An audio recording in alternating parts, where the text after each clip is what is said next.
Shalom Mizpacha.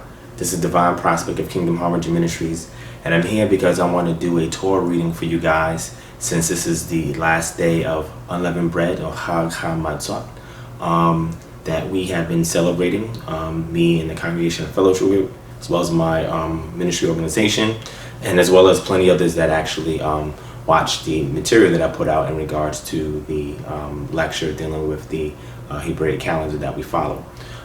So with this Torah session, I'm going to go ahead and read over Vayikra chapter 23, verses 1 to 8, and Devarim, or Deuteronomy chapter 16, verses 1 to 8. All right, so let's go ahead and proceed. So let's start at Leviticus chapter 23, or Vayikra chapter 23, starting at verse 1. All right, and it goes, Why daber Yahuwah el Moshe lemor, which is, and he spoke, Yahuwah, to Moses, saying, right? Daber el bnei Yisrael we amarta alachem moadei Yahuwah asher tikreu otam mikrae chodesh el lechem moadei, which is, and speak to the sons of Israel, and say unto them, the feasts of Yahuwah that you shall proclaim, the set apart convocations, these, they are my feasts. All right, so let's move forward. This is verse 3. Siset yamim teaseh melekha u bayom ha sebi'i sabat sabaton mikra chodesh kal melekha lo ta'asu sabat he Yahuwah bekol mo'osebo tekem, which is 6 days shall be done work, but the day of the seventh is the Sabbath of rest. And it says, an assembly set apart, and any work you shall not do, and the Sabbath is that of Yahuwah in all of your dwellings. All right, let's go to verse 4. All right, Ele moedeh Yahuwah mikrae chodesh asher tikreu otam be moadam, which is, these are the feast, right, of Yahuwah, holy convocations that you shall proclaim in the seasons of them. All right, let's move forward. Verse 5. Ba chodesh ha rison be'arba'a ashar la chodesh ben ha'arbaim pesach Yahuwah, right, or Pesach Yahuwah, right, and that is in the first month, on the 14th day of the month, in the evening, is Passover of Yahuwah. Let's move forward.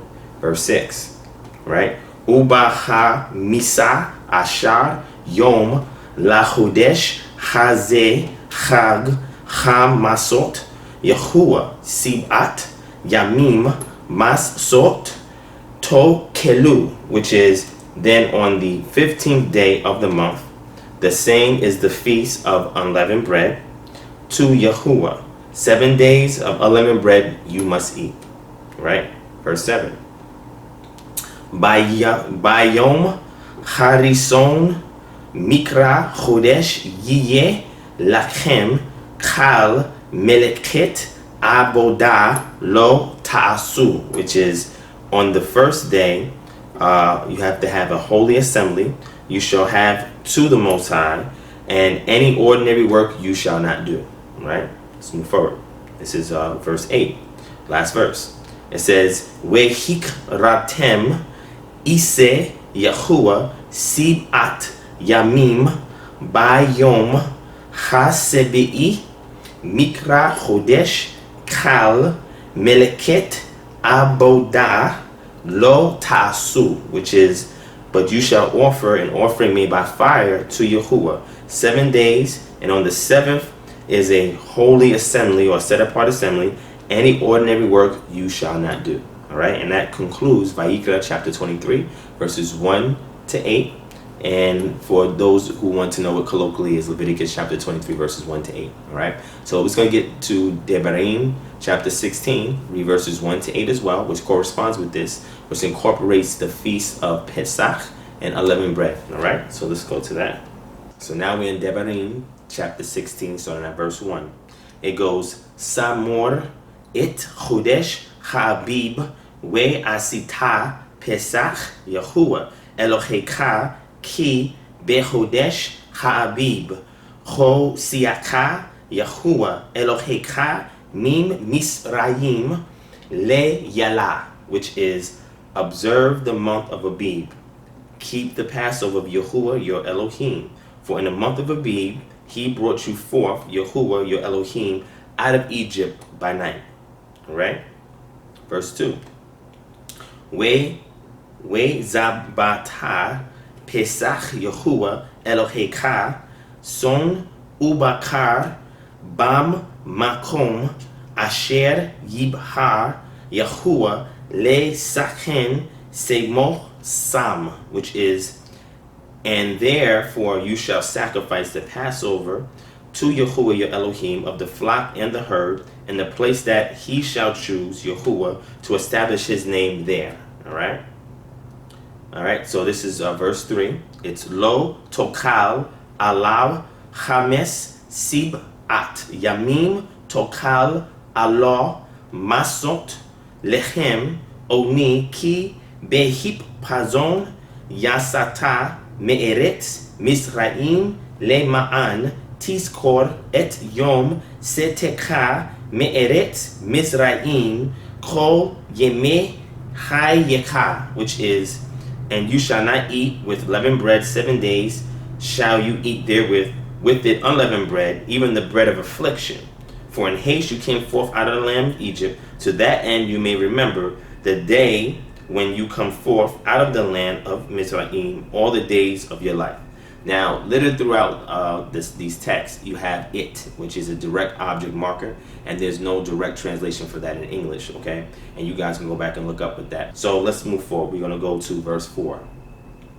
Devarim, chapter 16, verse 4, goes, Velo yera'eh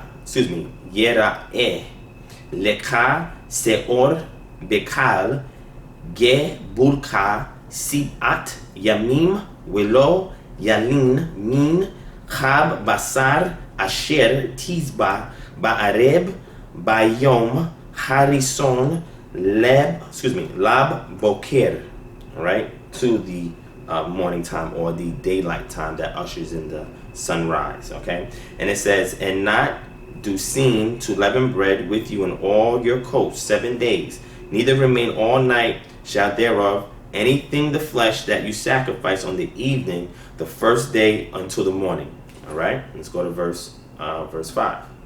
It says, Lo tukal liz bo'a it ha pasar be ahad se areka asher Yahuwah Elohecha noten lach.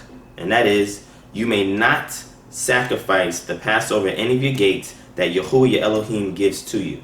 All right, verse 7. Ki im el hamakom asher yibhar Yahuwah Elohecha le sachen semo sam tizba it ha pesach ba areb kebo ha semes moed seteka min misraim, which is for at the place that he shall choose Yahuwah your Elohim to establish his name, there you shall sacrifice the Passover in the evening at the going down of the sun at the time that you came forth out of Egypt. All right, so the Passover was expected to be slain in between the evenings, right, which would be civil twilight. All right, and if you guys don't know what civil twilight is, definitely check out my lecture. It's called Cultural Liberation Through Research and Application. All right, part 1, part 2, and part 3. All right, those are up there on my channel. Right, so let's move on to verse 7. Okay, verse 7 is bisaltar we akalta bam makom asher yibhar Yahuwah Elohecha ba'u upanita bab boker we halakha, leo halakha. All right. And halach is meaning to walk. It can mean walk uprightly. But in this case, it means to go forth. All right. It says, and you shall roast and eat it in the place that he shall choose, Yahuwah, your Elohim, and you shall turn in the morning and go to your tents. Okay. We're going to do the last verse. All right. Seset yamim tokad masot u bayom ha-sebe'i aseret Yahuwah Elohecha lo ta'aseh melechha. All right.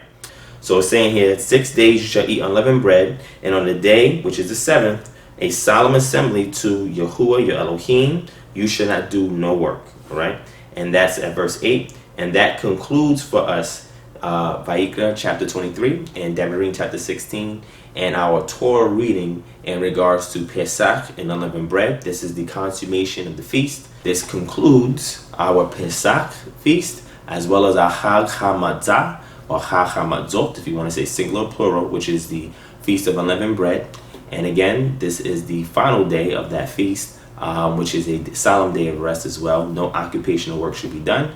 And in doing so, we continue to keep these feasts because the Hagim is representative of what the Most High has done in the past for our ancestors and what we can continue to do in the future in his redemptive power towards Yisrael, the house of Yisrael, where he will redeem us.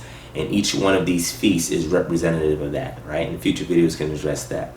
So I want to thank everybody and say Todah for watching this Torah reading session. I hope it edified you, hope it empowered you, and I encourage you all out there to read in Hebrew. Anytime there's a feast day, if you can, read in Hebrew. If you cannot read in Hebrew, there's plenty of guides online that you can find that can assist you with the Torah reading, okay? Because this way it gives you more of a genetic link to the actual feast when you are conveying the language, which is consistent with the cultural ties to the actual festival itself, right? And this is a way that we can get in touch with what our ancestors had left, and we can live in it today and put it forth so that way the subsequent generations continue to uphold these feasts, understand the importance, and it will continuously and perpetually be an ethnic marker to identify us as Hebrew Israelites while we're in captivity. Again, Todah Mishpacha for watching. I love you all. Stay tuned for our next videos. Please click below to the subscribe button to those who haven't already subscribed, or click the like button on the other side if you enjoyed this video. Also, there's a link in the description if you guys want to donate to this ministry to get more videos like this and other videos in the future that will empower you. And if you can't donate, and if you don't want to subscribe, you don't want to like, you can also share the video because it may help somebody else. It may not be meant to reach you, but it may be meant to reach somebody that you know, love, or who may appreciate this work. I appreciate it. Thank you again, family. Peace. Shalom.